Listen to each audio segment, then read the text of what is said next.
السلام عليكم ورحمة الله وبركاته. طلاب القيصر في كل مكان، وحشتونا. النهارده عندنا آخر درس بلاغة السنة دي. إيه ده؟ يعني إحنا يا مستر خلصنا فرع البلاغة؟ يا مستر ما تشتغلناش، إحنا خدنا بس التجربة الشعرية، والتجربة الشعرية كان فيها كلام كتير قوي، وبنصحك إن أنت كل شوية لو انت كنت ملخص المحاضرة ورايا ان انت كل شوية لازم تقراها، عشان فيها كلام في غاية الأهمية بيوقعك في أسئلة بدرجتين آخر السنة. يعني ممكن يكون في سؤال واتنين على التجربة الشعرية، مش درجتين بس. يعني احنا بنتكلم مثلا من درجتين ل4 درجات، يعني بنتكلم في 1.25% ولا حاجة. طيب النهارده هناخده حاجة اسمها الوحدة الفنية. ايوه مستر، ما انت برضو ما قلتلناش، يعني هو كده البلاغة خلصت؟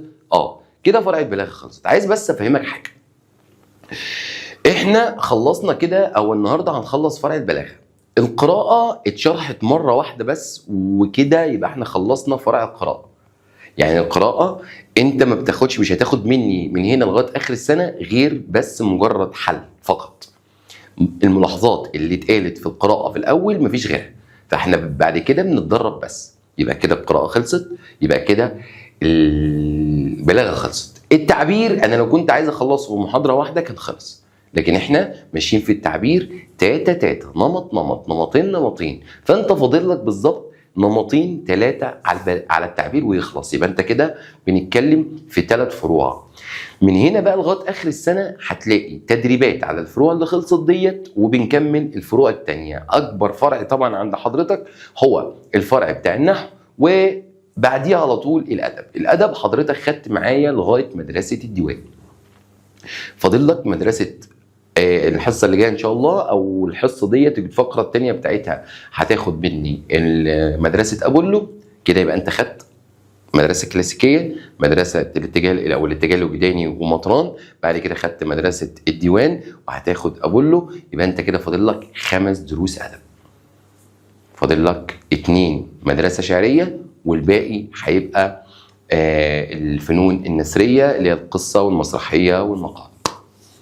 قربنا نخلص، يعني انت بنتكلم مثلا في 5 حصص كمان ادب ونصوص، وطبعا حل كتير نصوص، وانا قلت لك قبل كده احنا بنحل نصوص كتير.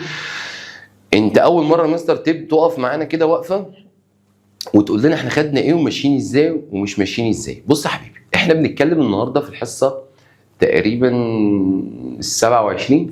احنا بنتكلم في الحصه 27. الحصه 27 او 26، يعني احنا بنتكلم في تقريبا نص المنهج. خلاص انت بعد الحصه 30 هيبقى عندك مراجعه نص المنهج وامتحان الشامل بتاع نص السنه، اللي احنا بعديه هناخده اجازه اسبوع ونرجع تاني نخلص النص اللي فاضل. والنص اللي فاضل مش قد النص اللي اتاخد، النص اللي اتاخد اكبر من النص اللي فاضل. يعني احنا لو عايزين نحسبها بالظبط، لا انت عديت النص كمان في المنهج من دلوقتي. فانا بحاول بس انبهك، لان الترم الثاني بيبدا عند الناس كلها في شهر 2. انت بالنسبه لك الترم الثاني برضه هيبدا في اخر 1، وهتفضل ماشي. هنخلص المنهج بتاعنا في شهر 4، يعني هنقعد اخر، يعني بقيت 4 وشهر 5 هنراجع، وتنزل بقى النماذج الاسترشاديه ونحلها مع بعض، والدنيا هتمشي معانا لغايه ما ان شاء الله نقول لك مبروك يا بطل على مجهودك اللي انت اجتهدته معانا. انا مش خايف عليك لو انت كنت مجتهد، بس هخاف عليك لو انت ما كنتش مجتهد. خلي بالك العربي بتسرح منه انت، ودايما مركز مع المواد العلميه. بالله عليك فوق معايا كده، والله العظيم انا بكلمك كلمتين من القلب، ما كنتش محضرهم. وقبل ما يفتح الكاميرا انا ما كانش قصدي ان انا اقول اي حاجه، ومش محضر اي حاجه، بس انا بشعر بالخوف. فحاول على قد ما تقدر. بشعر بالخوف اللي هو الخوف الصحي، اللي هو الخوف اللي يخليني اشتغل اكتر، مش الخوف اللي يخليني ما اشتغلش اصلا. طيب النهارده اخر حصه بلاغه. طب مستر مفيش بلاغه تاني؟ لا مفيش بلاغه تاني. انت خدت بلاغه، خدت اول السنه اللي هي المحاضرات التاسيسيه، خدت مني تشبيه، الاستعاره، الكنايه، اللي هو الالوان البيانيه والمحسنات البدائيه والاساليب وانواعها واساليب التوكيد. كل ده انت خدته في الاول خالص، وخدت معايا كام سؤال على الايجاز وكام سؤال على الاطناب، واي مراجعه بلاغه هتيجي طبعا بنحل احنا على كل الكلام دوت اللي احنا خدناه. كده انت تقدر، انت بعد حصه النهارده انت تقدر تحل الفقره او السؤال بتاع النصوص كامل، مفيش حاجه انت ما خدتهاش. فبالله عليك فوق معايا. درس النهارده سهل جدا على فكره، ابسط بكتير قوي من التجربه الشعريه. انا هلخصه لك في اول الفيديو، وبعد كده هنقعد نقرا بعض الامثله على الدرس بتاعنا، وبعد كده هقول لك يلا بينا على اهم الافكار. يعني حصه صغيره مش هتاخد نص ساعه، ولو خدت نص ساعه احنا كده بنبقى يعني قلنا كل حاجه. بص يا صاحبي، ملخص الكلام، احنا بنقول الدرس اسمه الوحده الفنيه. الوحده الفنيه بتساوي الوحده، يعني هو مثلا لو ما قاليش الوحده الفنيه هيقول لي الوحده العضويه. والوحده العضويه اللي علموها لنا واصروا ان النص بتاعنا يكون فيه وحده عضويه من اول الاتجاه الوجداني، من اول الاتجاه الوجداني لغايه اخر مدرسه شعريه هتاخدها، هم بيصروا ان يبقى فيه وحده عضويه. طيب متى تتحقق الوحده العضويه؟ يعني الوحده العضويه بتتحقق بثلاث شروط. ثلاث شروط: ان الموضوع بتاعي يكون واحد، يعني انت بتتكلم في القصيده من اول بيت لغايه اخر بيت ما بتتكلمش عن غير موضوع واحد، وتبدا بقى. يعني مثلا انت خدت النص بتاع المساء، نص المساء من اول بيت لغايه اخر بيت بيمهد، يعني من اول بيت كان بيمهد لغايه اخر بيت، رسم لي الصوره الكليه بتاعته، رسم لي حط الصور الجزئيه بتاعته، كل ده كان بيخدم في الاخر ان هو عايز يقول لي انه قاعد لوحده وباصص للعالم اللي حواليه اكنه باصص لنفسه في مرايه. فهو لو ما كانش قال، وساعات كنا بنشرح بالثلاث اربع ابيات مره واحده عشان نكمل صوره، فهو حتى مطران قال لك ايه؟ لا ترى او ما تشوفش البيت جماله بمفرده، ولكن في موضعه وتناسق وترتيب وترادفات ومش عارف ايه بتاعت النص. يعني ما تقوليش البيت ده وحش والبيت ده حلو، لا، البيت ده حلو في موضعه، هو مكانه هنا كويس. تمام كده زي الفل. بالنسبه لاحمد شوقي والاحياء والبعث قال لك لا، احنا هنا عندنا تفكك في القصيده، قصيده مفككه. يعني انت لو بتتكلم مثلا في حاجه تاريخيه او بتديني بعض الحكم، انت كده ما بتتكلمش في موضوع واحد، انت كده كسرت وحده الموضوع. يبقى اول حاجه وحده الموضوع لازم تكون موجوده، لازم تكلمني في موضوع واحد. اتنين، لازم تكلمني في جو نفسي واحد، يعني انت مش شويه زعلان وشويه فرحان وشويه محتار وشويه قلقان وشويه مش عارف ايه وشويه متفائل وشويه متشائم، لا، انت من اول للاخر حزين يبقى حزين، فرحان تبقى فرحان، قلقان ومحتار يبقى قلقان ومحتار. رابع حاجه يبقى عندي ترتيب افكار.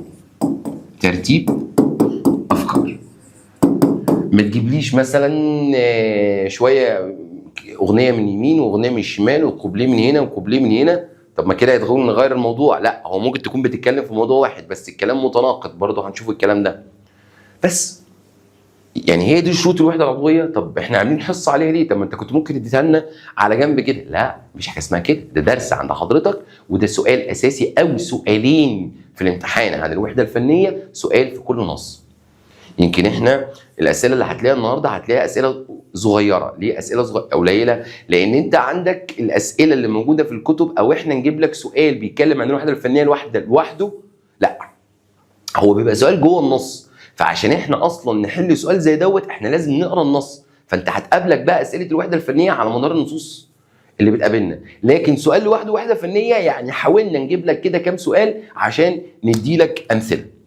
يبقى نرجع تاني، الوحده الفنيه بتتكلم في ايه؟ الوحده الفنيه عشان تتحقق في نص اللي عندي لازم يكون عندي ثلاث حاجات. لازم القصيده بتتكلم في موضوع واحد، لازم الجو النفسي بتاعي واحد، لازم الافكار تكون مترابطه، ما تكونش بتتكلم في كذا حاجه او كذا فكره ما لهمش علاقه ببعض، او في تناقض في الكلام اللي انت حضرتك بتقوله. بس خلاص.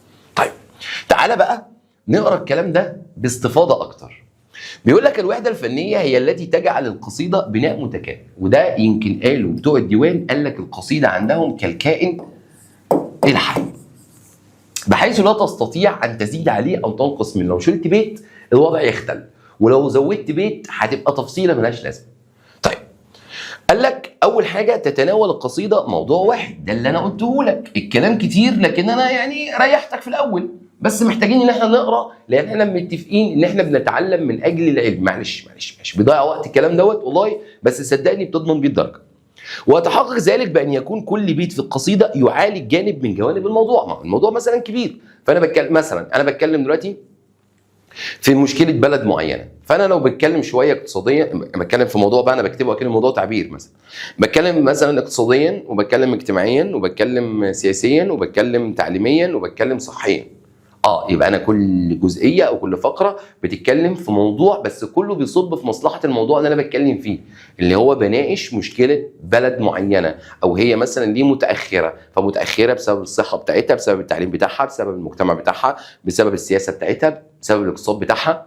فكل الحاجات اللي انا اتكلمت فيها دي هي في الاخر بتقول لي انت عندك مشكله ليه في البلد دي. تمام. نفس الكلام بقى القصيده كلها، هو كل بيت شعري بيتكلم في فكره ممكن، بس الافكار دي كلها بتكمل بعض عشان توصل في الاخر للحاجه اللي انت بتعالجها. يبقى موضوع واحد. يجب ان تكون عواطف الشاعر دي بقى اللي هي الايه؟ الجو النفسي. اللي احنا بنتكلم عن العاطفه، الجو النفسي. الجو النفسي لازم يكون واحد.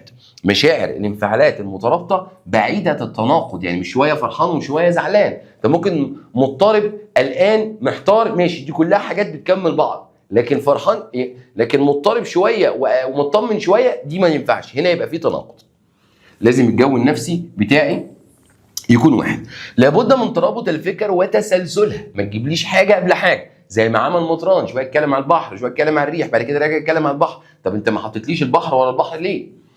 قال لك وتسلسل بحيث بتوصل كل فكره للتي تليها، يعني كل فكره بتوصل للي بعديها. والدليل ان يصعب على القارئ حذف بيت من مكانه.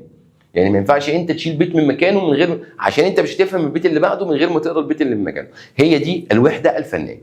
طيب الحصه كده تقريبا خلصت. كل اللي جاي بقى هو امثله على التناقض اللي هنشوفه، على عدم ترتيب الافكار اللي هنشوفه، على الموضوع الواحد اللي هنشوفه. بس كده الدرس يعتبر في الحته دي، او تلخيصها الحته اللي انا كتبتها في السبوره البيضاء بايدي.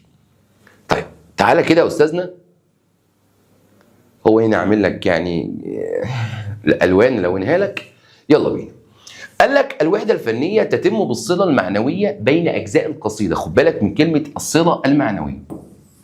بص انا مش بشتتك والله، ده الكلام اللي حضرتك لازم تفهمه وانت بتقرا، فانا هحاول اقرا لك وافهمك حاجه حاجه. يعني الدرس ده من الدروس اللي انا بقول لك ما ترجعش للفيديو ده تاني، انت بس لخص على جنب كده ان انا عايز وحده موضوع، وحده جو نفسي، ترابط افكار. ازاي بقى بتدور على الحاجات دي او بتشوفها؟ هفهمك. لان احنا بنتكلم على حاجه معنويه، يعني حاجه مش بتتشاف، حاجه مش حسيه، بين اجزاء القصيده والتماسك بين افكارها، بحيث يكون الانتقال من فكره الى اخرى نتيجه طبيعيه. انت بتتغير، انت مثلا ما بتوصلش البيت اللي ايه ده، ايه اللي جابني هنا، انت بتتكلم على ايه؟ فيصعب عليك ان تحذف بيتا او تغير مكانه في القصيده، لانها كالجسم الحي زي ما كتبت لك من شويه.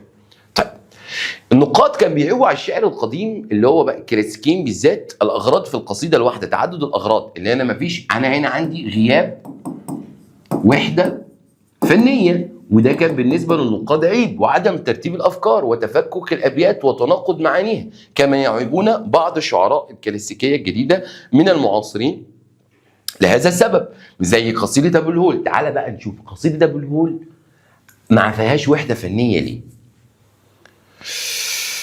ماشي يا حبيبي، طب بص بقى قصيده ابو الهول، بص مدلعينا النهارده وعمالين يعملوا لنا بقى حاجات بتطير وحاجات بتعمل الدنيا حلوه. احمد شوقي بيقول، وطبعا انت كنتوا عارفين ان من التجديد اللي عند احمد شوقي انه ابتعد عن او عدلوا عن المديح واتجه الى التاريخ، وكان عنده تاريخ اسلامي. ابا الهول طال عليك العصر، يعني العصور عدت عليك، وبلغت في الارض اقصى العمر. طيب انت هنا بتتكلم على ايه؟ على ابو الهول، فبيقول له انت قاعد بالك كتير والدنيا، وانت يعني بص يعتبر عمرك كبير قوي، اكبر حاجه على الارض يعني كعمر. تهزأت دهرا، اتهزأت معناها كده تهزأت دهرا بديك الصباح. يعني هو عايز يقول لك ان الطيور بتقف عليك، فنقر عينيك فيما نقر. يعني انت تهزأت ان في طيور بتقف على وشك وتقعد تنقر. فعدت كأنك ذو المحبسين. بص هو كلمة ذو المحبسين دي صفة ابو العلاء، ابو العلاء المعري ده شاعر. قطيع القيام سليب البصر كأنك فيها لواء الفضاء على الأرض أو ديدبان القدر. لا ثانية واحدة، البيت ده في تناقض مع البيت ده. هتقول لي ازاي؟ هقول لك هو هنا قال لك فوق بيقول لك ان ابو الهول عاش كتير، تمام، انا ما عنديش مشكله في البيت الاول. البيت الثاني بيقول لك على فكره انت راجل مهزأ، مش انت يا عم ابو الهول، تمام، انت راجل مهزأ والطيور بتلعب في وشك وبتنقر في مناخيرك وعينك. ماشي يا عم، انت شايف كده، تمام، حلو، انا ما عنديش مشكله في الكلام ده. كمل بقى، يعني كمل بقى. انت بعد كده قال لك ايه بقى في البيت الرابع؟ ان انت لواء الفضاء، انت الكبير يا باشا، انت ديدبان القدر، حارس القدر يعني. طب انت كده بتعظم في ابو الهول وفوق هزقته، يبقى انت هنا في ايه؟ في تناقض. يلا بينا يا مستر، ده الموضوع مش سهل زي ما احنا عارفين، ده احنا لازم نقرا كلمه كلمه. ما هو بص، ابيات زي دي لو جات لك في الامتحان وقال لك هنا تحققت وحده فنيه ولا لا، حضرتك هتروح قايل لي تحققت يا مصر، لانه من اول بيت لغايه اخر بيت بيتكلم على ابو الهول. او اخر بيت بيقول لك ايه؟ ابا الهول انت نديم الزمان نجي الاواني سمير العصر. بيتكلم العصور يعني. طب ما انت بتتكلم على ابو الهول، يبقى الموضوع واحد. ماشي، ما هو الموضوع واحد، بس ده شرط من شروط تحقيق الوحده الفنيه.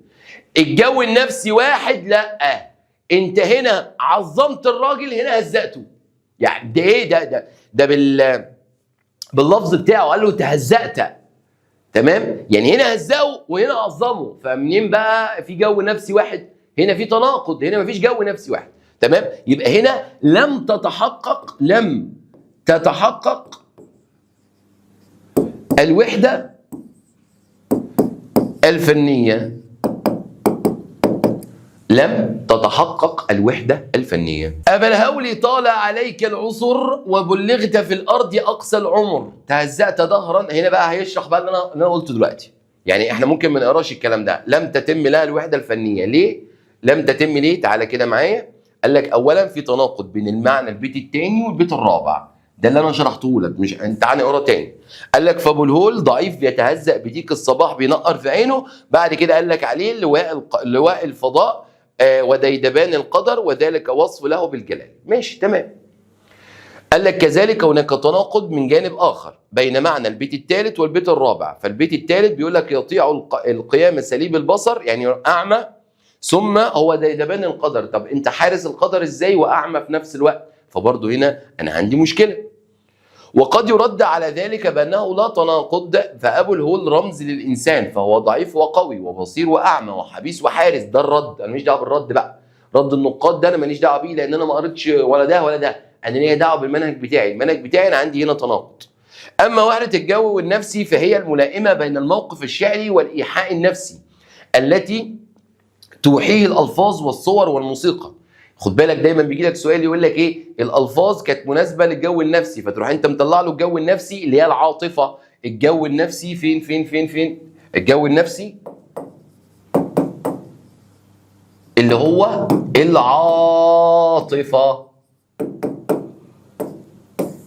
فانت بتطلع له الجو النفسي وبعد كده تطلع له الالفاظ التي تدل على الجو النفسي. لان انت لو لقيت الجو النفسي بتاع الراجل دوت فرحان وزعلان، فرحان يبقى تطلع له الالفاظ اللي بتدل على الفرحه، حزين يبقى تطلع له الالفاظ اللي بتدل على الايه؟ على الحزن. فبيقول لك كل ده لازم يحقق لي وحده متكامله من حيث الشكل والمضمون. فقال لك النقاد عابوا على شوقي في وصف القصر بأنس الوجود، لأن تشبيهه بالعذارى ده مثال، هو مش جايب لك الأبيات، ده مثال. أنس الوجود هو شبه به القصر. قال لك لأن تشبيه بالعذارى السابحات لا يلائم الجو النفسي لمشهد الغرقة. يعني انت بتقول لي عذارى سابحات وفي ناس بتموت او بتغرق، فده ما ينفعش. عابوا على الشاعر بدأ قصيدته معبرا عن فرحة الشعب كله قائلا الشعب قسمان تكبير وتهليل، فلم يستحسنوا قول قسمان لأنه قسم الشعب فرقة. طب منين الناس كلها فرحانة ومنين انت بتقول لي قسم؟ طبعا الحاجات دي انا هنا بعمق الموضوع او بديك تفاصيل انت ممكن تكون مش واخد بالك منها، لكن الموضوع ما تقلقش، الموضوع سهل جدا وهنحل وهوريك. نلاحظ لاحظني يا باشا، قال لك ليس معنى الوحدة الفنية هو ثبات الشاعر على إحساس واحد في كل قصيدة، بس أنا قصدي هتكون حاجات مناسبة لبعض، يعني شوية محتار شوية قلقان، شيء طبيعي، مش لازم كل شوية يبقى فرحان، لكن ما ينفعش شوية فرحان وشوية زعلان، هنا في تناقض. قال لك فقد تعتريه حالات شعورية متفاوتة مختلفة تجعله يفرح ممكن ويغضب ثم ينقبض، فقصده هنا بقى أنت في ترتيب، يعني انت فرحت شويه بعد كده قلقت شويه بعد كده غضبت شويه، في ترتيب، مش العكس من غير ترتيب.